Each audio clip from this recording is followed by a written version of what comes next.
Occupational English Test. Listening Test.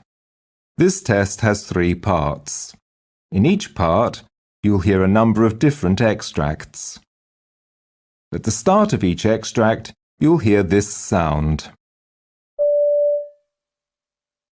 You'll have time to read the questions before you hear each extract, and you'll hear each extract once only. Complete your answers as you listen. At the end of the test, you'll have 2 minutes to check your answers.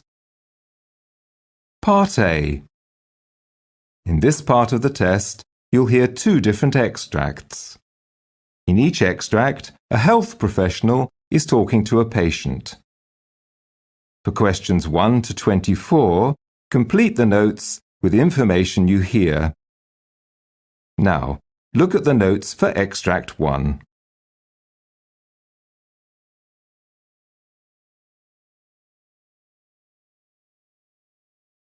Extract 1, questions 1 to 12. You will hear part of a consultation between a doctor and a patient called Mrs. Chambers.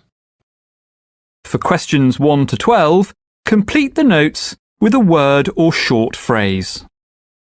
You now have 30 seconds to look at the notes.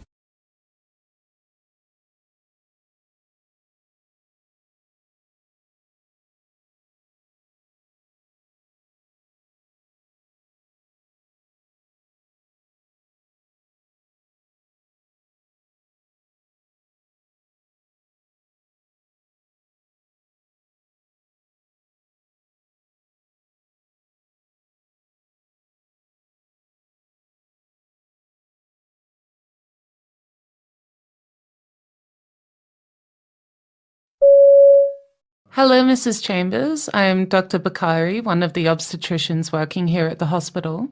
I've just come to ask you a few questions. What is the reason you came into hospital today? Oh, well, I started bleeding. Oh, I see. When did you start bleeding? I had a bleed on last Sunday. Okay, and how many weeks pregnant are you at the moment? I'm 36 today, and I started bleeding about a week ago. And did you have any bleeding before that? Actually, yeah, I did, in February. Okay, in February, how much bleeding did you have? Was it quite a bit or just spotting? About half a cup full, and I was 28 weeks then. But the bleeding only lasted for not long, a couple of hours, then it stopped. Okay, and when it started last Sunday, how long did it last then? It lasted for about 3 hours, but then I'm spotting and having some old blood coming out now. Yeah, and it was quite a bit of blood. I would say about a cup full. A cup, okay. And with this episode, did you have any pain anywhere at all? I just get a tightness in my tummy and I get cramps. And a quite severe pain in the lower abdomen here for a bit, but it comes and goes. It started when the bleeding, at the same time as I was bleeding. Okay. And did you have pain at 28 weeks when you had the bleeding then as well? Yeah. It's just like period pains, cramping. Okay. All right. Any other symptoms at all? No, not really. Okay. And with this pregnancy, other than the bleeding, have you had any other problems? No. Okay. And have you had a scan since this bleeding started? Yes, I had one when I was 34 weeks, and they found the placenta was low, but I haven't had another one since.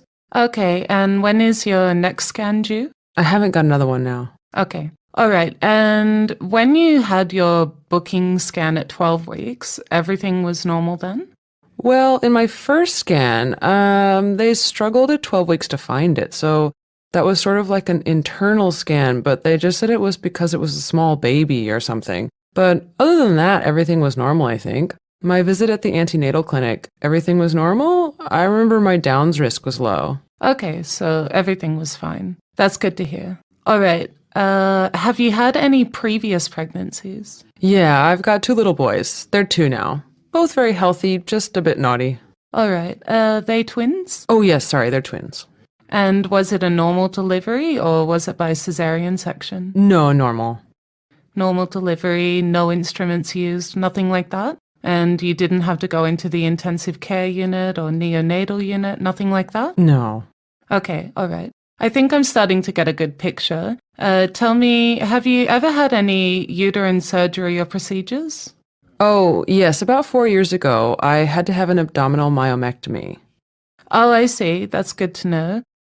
What symptoms did you have with that? It was almost exactly 2 years before my boys were born. I was really suffering, migraines, body aches, and even a fever with my period. One time the pain got so bad I had to go in for an MRI, and they found some pretty big fibroids, and at the time we were struggling to get pregnant, so the doctor suggested I have the fibroids removed. I was really nervous and considered not getting it done, but it seemed to work really well. And 2 years later, we had our boys. I never really felt any ill effects from the procedure, apart from just taking time to heal.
Extract 2. Questions 13 to 24. You will hear part of a consultation between a GP and a patient called Mrs. Brownstone. For questions 13 to 24, complete the notes with a word or short phrase.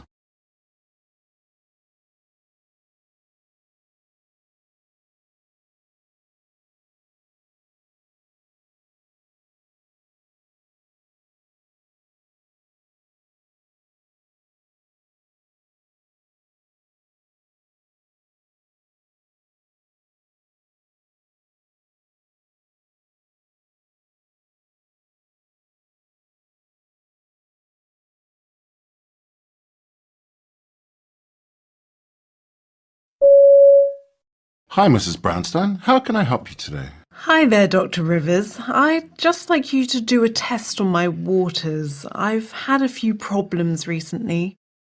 I have to go quite a lot more, and it's started to burn a little and just been a little bit uncomfortable. I see. How long have you had these symptoms for? Well, it's been sort of goes on and off for about 3 weeks, closer to a month, really.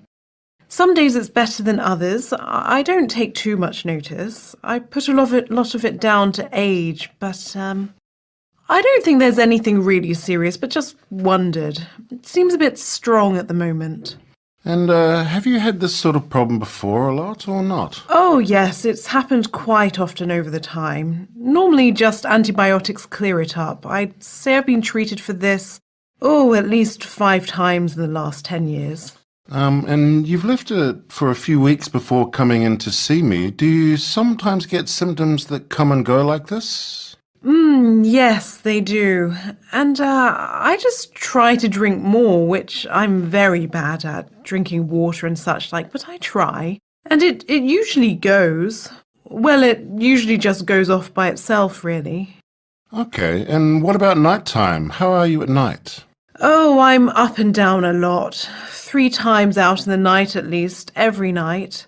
And it's more painful at nighttime, funnily enough. And it's much more urgent. At night there seems to be a lot of pressure. I think it's been going on for such a long time it's becoming normal. Right, okay, well, that's not something we want you to be getting used to. Let's see what we can do. When you've had these symptoms in the past, you've had the antibiotics, did it calm it down? Yes, antibiotics seem to do the trick. And what about accidents? Any accidents with the waterworks? No, I just have to make sure I get there quickly. I do find when I've been sitting for a while, once I get up, I've got to go immediately. So I always want to know where the loo is wherever I am. But if you cough, sneeze, or laugh? No, nothing like that. Yeah. So what I'm keen to do actually is just to give you a short course of antibiotics and see how you get on. If you've had the similar things in the past and antibiotics have helped, I think that the first step is to see what happens if we do the same thing. Right. I'm not sure if this is important or not, but I had a series of water problems way back, 25 years ago or so. I had a colposuspension in 1980 something. I was 50. And that worked. It worked well, I think. Good. Okay, let's keep that in mind, but we will start with some treatment. But if it's not improving, we'll need to reassess the bladder function a bit more closely. Right, okay. Are you allergic to any medications as far as you know? Yes, there's a few. Septrin, Amoxil, and... Oh, what's the other one? If you can just hold 2 seconds, I'll tell you. Keep it written down so that I can... So, Septrin, Amoxil, and Trimethoprim. Trimethoprim. Glad I knew that, because that would have been my first choice. You've had something called nitrofurantoin? Yes, I've been okay with that one. The nitrofurantoin, I've had it before for 5 days. Right, thank you. So, as you asked for, I will get you to provide us with a sample we can send to the lab. I think that what I want you to do is drop back in and see us in 5 days, and we can review the results and discuss how the medicine is working, okay?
That is the end of Part A.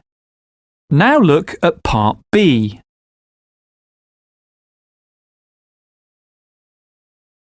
Part B.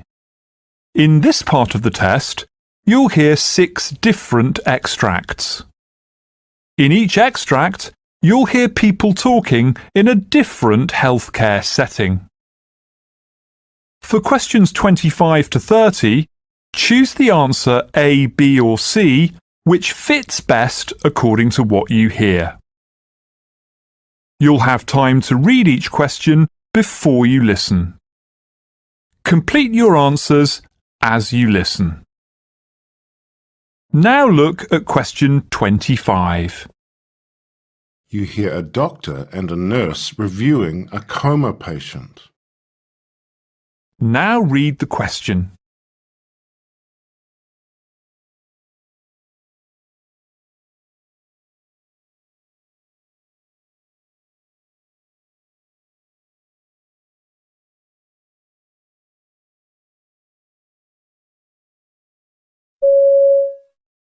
Okay, this patient has been out for some time now. We had quite difficult intracranial pressure control yesterday. We decided not to rock the boat, and you can see as a result, he had a low intracranial pressure all day. His circulation has stayed quite stable, blood pressure's good, heart rate's low. What are his pupils doing? They're quite small. So they're smallish, but not tiny. Is he showing any reflexive responses? No. Has he got a doll's eye? Let's have a look. Okay, is he coughing when you suction? No, he isn't. Not coughing? Okay, this indicates that at best, his recovery will probably be incomplete. The worst option is that he will remain in a coma with little responsiveness.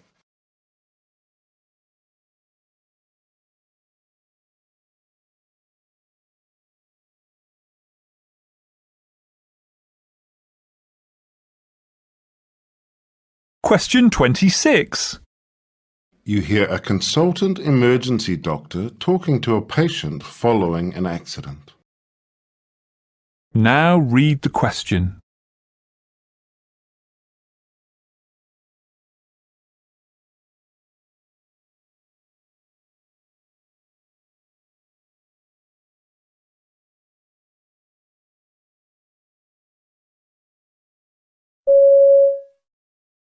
Hello, Ellen. Hi, Doc. Can I just take a minute to talk to you about the injuries we found? Sure. So firstly, your neck looks fine. So in a minute, I'm going to get this brace off and you'll be able to move your neck. But you've got a fracture of your shoulder blade, a fracture of your thigh bone, a fracture through the tibia and fibula, the lower leg bones, and there are also fractures in your ankle, the talus, your heel bone, and the ankle joint above it, the calcaneus. We were quite worried about the blood flow past the fracture in your thigh. So we did an angiogram and a CT scan, and they actually show good blood flow. So with these injuries, you're going to need surgery, and it could be a bit complicated.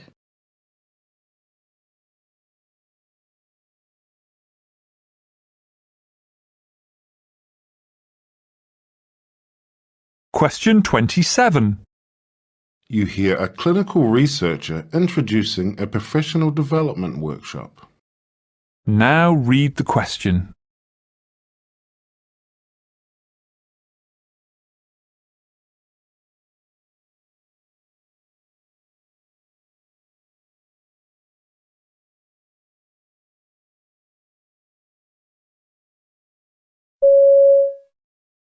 Welcome to this workshop, Understanding Clinical Research Statistics. My name is Ivan Saxon, and I'm going to lead the workshop today. I'm the head of the Acute Care Surgery Unit. It's an academic unit in the Department of Surgery. This course is not the mathematics of statistics, though. I believe that a first contact with medical statistics should lead you to an intuitive understanding of the ideas behind the numbers. It should leave you with a deep sense of understanding what is meant by the numbers and techniques mentioned in the methods and results sections of published research papers. In order to critically evaluate research, you should be able to read more than just the introduction and conclusion sections of a paper. Quickly scanning for some significant p-value isn't enough. The patient population trusts you to be properly informed when you manage their health, so that's why we're here.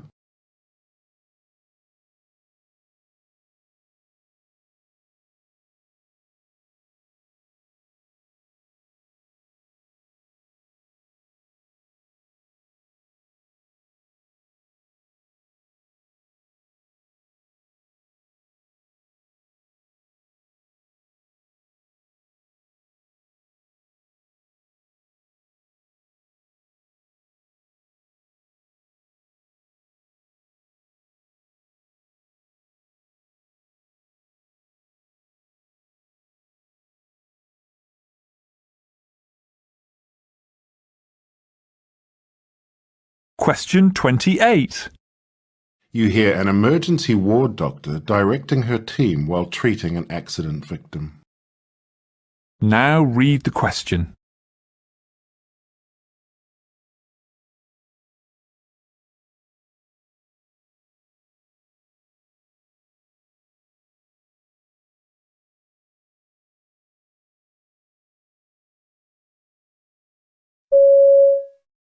Okay, let's get on with the primary survey. It's a serious injury to his left leg. It's extremely pale, so blood flow could be an issue. But I'm worried about other serious injuries that aren't so obvious. A fracture of the pelvis, abdominal or spinal injuries. I think we better get the consultant emergency surgeon down here too. Okay, so you need to get the lines in, blood off, and we need to remove the rest of his clothing. We're going to want to get some x-rays done before anything else. Chest, pelvis, femur, please. And can somebody get a Doppler, please, so we can check his blood flow in the leg?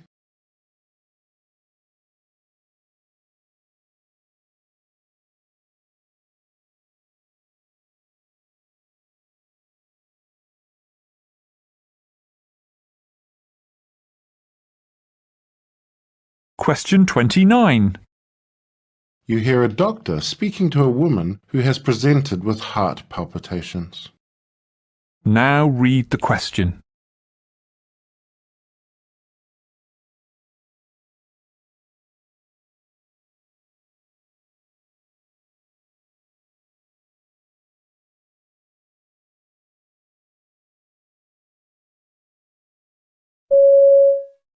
And do you feel short of breath with the palpitations? Yeah, and I'm losing my voice too. So you'd just got to work and this happened? Yeah. When's the last time it happened? A few months ago. I came here as well. Okay, so I'm just going to try and massage the side of your neck here, just to see if that slows down your heart rate. Did they teach you how to try and hold your breath last time? Yes, they did. Did you try that this morning? Yeah, I did. Oh, great. Very good. Okay, well, that massage doesn't seem to be working. Let's try something else. What I want you to do now is to blow as hard as you can into this syringe. Ready? Blow, blow, blow, blow. And stop. That doesn't seem to be doing much either. All right, we need to drop that rate, so we better try some meds. You'll need a drip.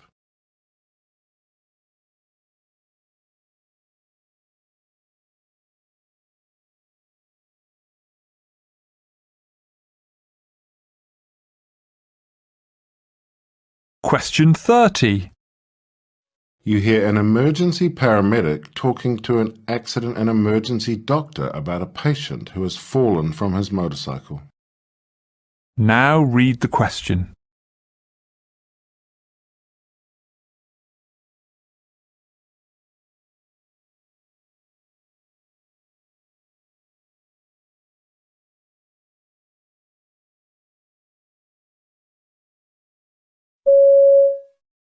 This gentleman's name is Brian. He came off his motorbike at a corner and his leg hit a telephone box. Oh, I see. Looks like he fell pretty hard. Yeah, when we arrived, he was sitting up and talking, GCS 15 and no signs of head injury, just some pain in his right shoulder, but the main injury is a deformed and angulated right femur, which we've manipulated on the scene.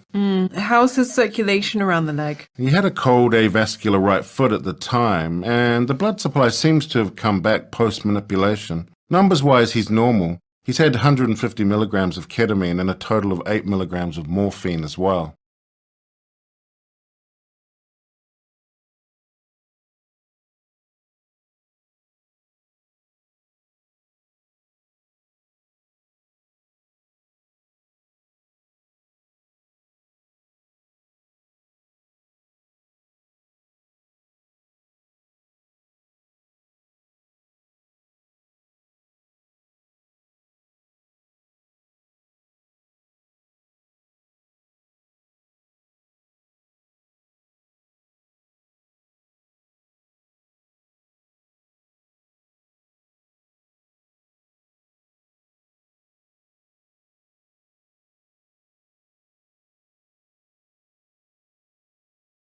That is the end of Part B.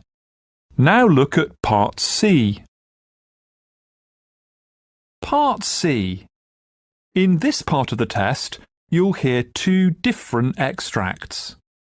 In each extract, you'll hear health professionals talking about aspects of their work. For questions 31 to 42, choose the answer A, B or C which fits best according to what you hear. Complete your answers as you listen. Now look at Extract 1. Extract 1, questions 31 to 36. You hear a specialist in medical ethics called Anna Capston giving a presentation on the issue of burnout in the medical profession.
Hi, I'm Anna Capston from the Division of Medical Ethics at University College.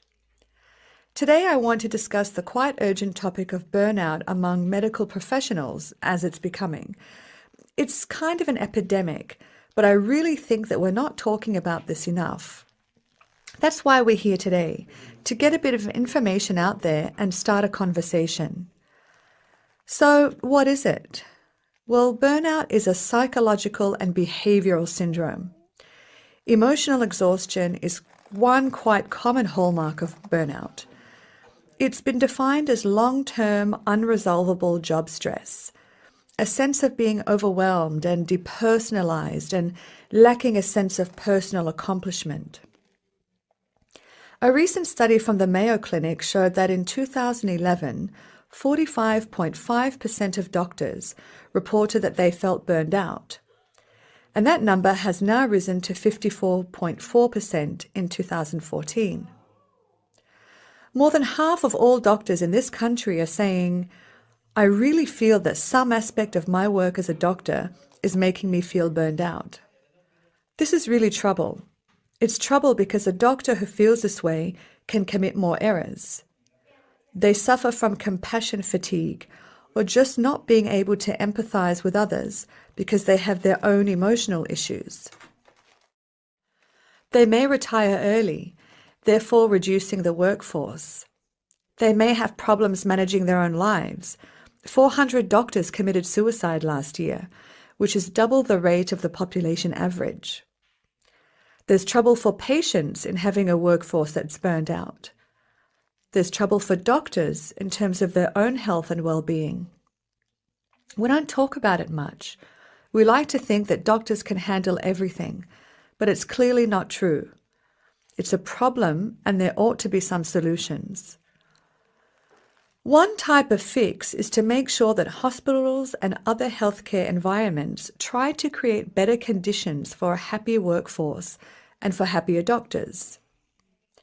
This might include yoga, mindfulness training, having more therapists to talk to, encouraging people to come forward when they feel this way, peer groups, and better mentoring. There are a lot of tactics that we could pursue and try to engage in. I'm not sure what's best, and maybe one size does not fit all, but it's time to really build a safety net so that we can keep our workforce functioning and we keep physicians at their careers and doing a good job, not making mistakes, not being indifferent to patients, and not harming themselves. This really is a problem, and we've got to attend to it in the workplace. It's just as important as any other aspect of workforce safety. When we institute new software or when we have new bureaucratic regulations, I think somebody ought to ask, what does this do to the workforce? If one more doctor complains to me about Epic and other types of electronic record keeping and billing forms, it'll be one doctor too many. It takes a lot of energy, makes a lot of people unhappy. A lot of the software and computer assistance that's out there doesn't seem to help the doctor. It makes more work or makes them feel frustrated. It also seems to me that if you look at what's going on with respect to regulations and administrative or bureaucratic requirements, nobody is saying, hey, is this user-friendly? What's the burden that it's putting on the doctor? It's just done to save money or allow people to collect bills more reliably, but it's not asking what it's taking out of our workforce. I believe that morally, we've got to make sure that a highly trained workforce that takes a very long time to get the ability to practice medicine is a resource that we preserve and really take seriously. I don't think we're doing that as part of employee or workplace safety. I think it's crucial, but it's being ignored. We also have to view it as part of patient safety. And I think we should start spending some resources to figure out how we can make the physician workplace more user-friendly. How can we make it a happier place to be? What can we do to institute regulations, guidelines, software, and bureaucracy to try it out on the workforce for a while to make sure that they're satisfied and that it's not making their lives more miserable?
Now look at Extract 2. Extract 2. Questions 37 to 42. You hear a specialist in health and nutrition called Dr. Gregor McGregor discussing the ideal healthy diet for humans.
Good evening. I'm Dr. Gregor McGregor.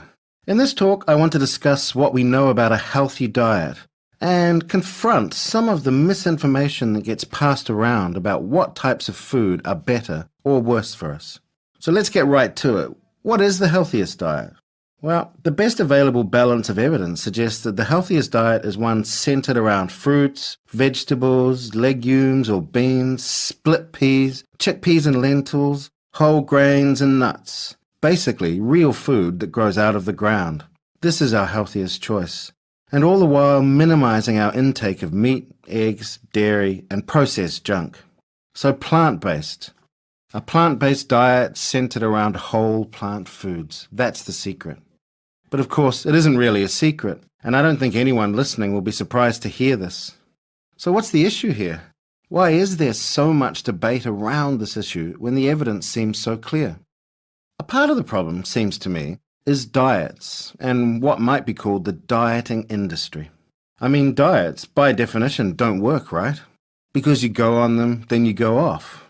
What we need is a lifestyle. What we need is a way to eat and live so that we can live a long, healthy life. And to do that, thankfully, the same diet that's associated with longevity is the same diet that's so effective in controlling weight. But there's so much discussion out there online about what's better or worse to eat. There's a lot of conflicting information out there backing up different sides. For example, there is information saying meat is good for you, eggs are good for you, dairy is good for you. And it's really confusing people because it seems to be like no matter what you believe in, you'll find the proof to back it up. But of course, the proof that meat is good for you is backed up by the meat industry, right? That eggs are good for us, backed up by the egg industry. I mean, this is a classic kind of tobacco industry tactic. The tobacco industry really pioneered the tactics that different interest groups in the food industry use all the time now. The tobacco industry was the first to use science against itself. This was one of their great innovations. This is, in the 1940s and 50s. Basically, they realized that science was venerated, as it should be, as a way to kind of sift through what is true and what's not. And the public believed that. And when there was this tremendous body of literature starting in the 1930s and certainly around the 1950s, that, non-smokers had at least 90% less lung cancer risk than smokers. I mean, by the time the US Surgeon General's report in the 1960s, 1964, came out, they had 7,000 studies, all showing in some way the health risks associated with smoking. So you'd think that after the first few thousand research studies came out, somebody in the government would do something about it, right? But tobacco was a very powerful industry. I mean, it took that much, that overwhelming massive evidence, to finally get the powers that be to just recognize that smoking was killing people. And the tobacco industry tactic was to fund their own science. They have this Tobacco Institute where they fund their own scientists just to instill doubt. They knew they couldn't go up against 7,000 studies. In fact, there's a famous tobacco industry memo called Doubt is Our Product. And this was a PR company saying, all we have to do is introduce enough doubt. Some scientists say tobacco is good, some say it's bad, so who knows? And so the food industry is the same. The hope is that all the contradictory evidence and confusion makes people just kind of throw up their hands in the air and eat whatever is put in front of them. So this is good for the trillion-dollar food industry, but it's not good for our health and well-being. And we do have a lot of evidence suggesting diets heavy in meat and dairy are not very good for you. The most powerful data we have are these interventional studies. For example, you look at the longest, healthiest living populations around the world, the so-called blue zones, with the most centenarians, people living over 100. You know, whether it's Okinawa in Japan, Seventh-day Adventists in the USA, or Nicoya in Costa Rica. If you do a Venn diagram of all these blue zones, what they share in common is a plant-based diet, and specifically legumes. For example, Okinawa, the second longest living population in the world, they have a 97% plant-based diet.